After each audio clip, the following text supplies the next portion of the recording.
Du livre du prophète Daniel au chapitre 7. Moi, Daniel, je regardais au cours des visions de la nuit, et je voyais venir, avec les nuées du ciel, comme un fils d'homme.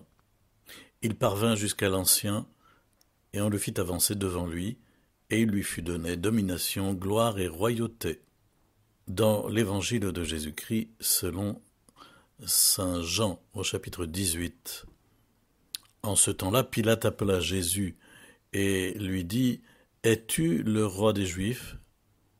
Jésus lui demanda « Dis-tu cela de toi-même, ou bien d'autres te l'ont-ils dit à mon sujet ?»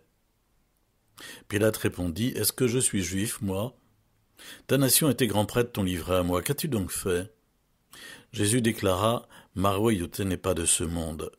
Si ma royauté était de ce monde, j'aurais des gardes qui se seraient battus pour que je ne sois pas livré aux Juifs. En fait, ma royauté n'est pas d'ici. » Pilate lui dit « Alors, tu es roi ?» Jésus répondit « C'est toi-même qui dis que je suis roi. Moi, je suis né, je suis venu dans le monde pour ceci, rendre témoignage à la vérité. Quiconque appartient à la vérité, écoute ma voix. » S'il y a un titre que Jésus a refusé, c'est bien celui de roi. Donc nous nageons en plein paradoxe en célébrant à la fin de l'année liturgique la fête du Christ roi, parce que nous constatons bien dans les évangiles que Jésus, par exemple au moment de la multiplication des pains, alors qu'on a voulu faire de lui le roi, a pris la poudre d'escampette et a disparu, laissant tout le monde désappointé. Et en de multiples occasions, Jésus esquive la réponse à la question, notamment devant Pilate ici. Alors tu es roi ? C'est toi qui dis que je suis roi. Et on sent bien que Jésus ne veut pas qu'on plaque sur lui la représentation de la royauté terrestre. Il en va de même d'ailleurs pour un autre mot qui est celui de Messie et que Jésus vraiment a du mal à accepter parce qu'il sait bien qu'il est chargé de tout un imaginaire qui n'est pas d'origine divine, si l'on peut dire. Le vrai titre que Jésus s'est donné, c'est « Fils de l'homme ». C'est celui qu'on trouve dans ce passage du livre du prophète Daniel, au chapitre 7, qu'on a lu en première lecture. « Je voyais venir avec les nuées du ciel comme un fils d'homme. » Et on le fit avancer jusqu'au vieillard, il lui fut donné domination, gloire et royauté. Cet être bizarre qui est à la fois humain et divin en même temps, c'est ce titre-là que Jésus a choisi, et nous le savons bien quand nous lisons fréquemment les évangiles, nous voyons bien que Jésus ne cesse de dire le Fils de l'homme est maître du sabbat, etc., etc. Quand viendra le Fils de l'homme, la grande parabole, Matthieu chapitre 25, c'est ce titre que Jésus a choisi pour se désigner lui-même avec un autre qui est un peu subliminal dans sa bouche du moins, c'est celui de serviteur. Ce sont les 4 chants du serviteur dans Isaïe, en particulier le 4e évidemment. Alors nous nageons d'une certaine façon en pleine ambiguïté, en plein paradoxe, lorsque, en célébrant la fête du Christ roi, nous risquons, et ça a peut-être été d'ailleurs au moment de la mise en place de cette fête, le désir d'affirmer fortement la prédominance, la domination de Jésus, roi de l'univers, face aux puissances politiques du monde.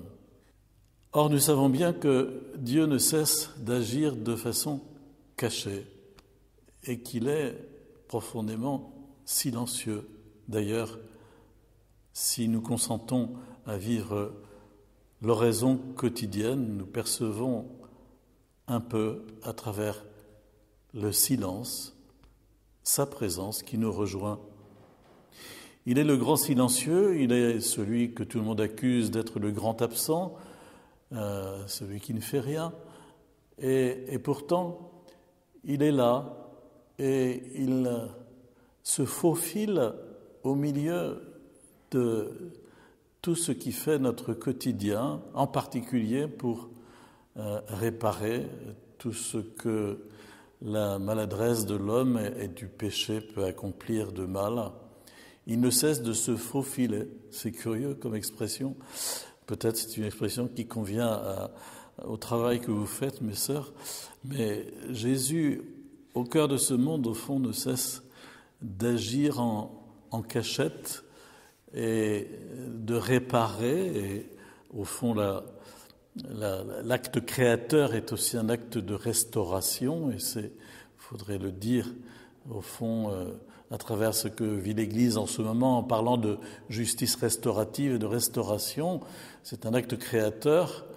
Eh bien, Jésus ne cesse de créer en restaurant ce que le mal peut abîmer, et en redressant et en menant à son terme.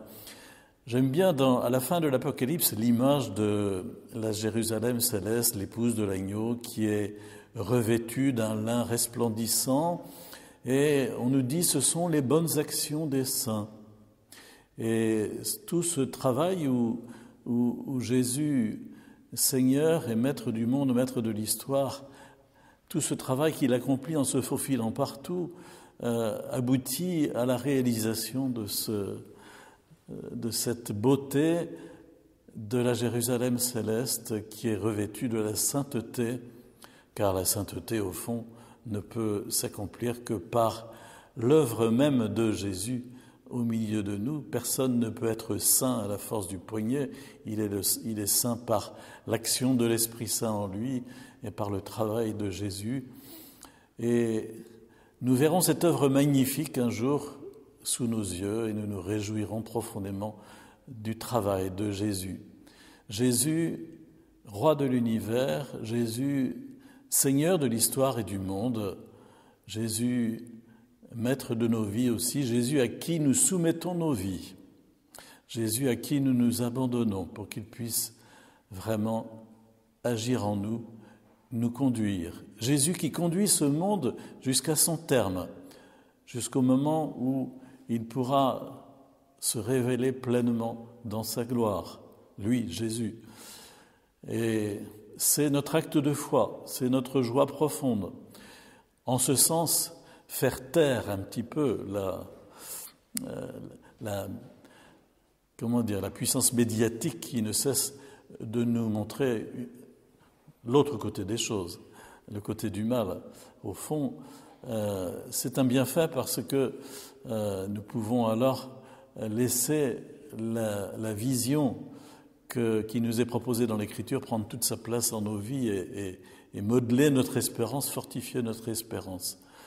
C'est notre espérance que ce monde, à son terme, à travers la Jérusalem céleste, reconnaisse la seigneurie de Jésus, sa royauté, sa domination, sa maîtrise, mais nous la vivons dès maintenant si vraiment nous le laissons être Seigneur de nos vies.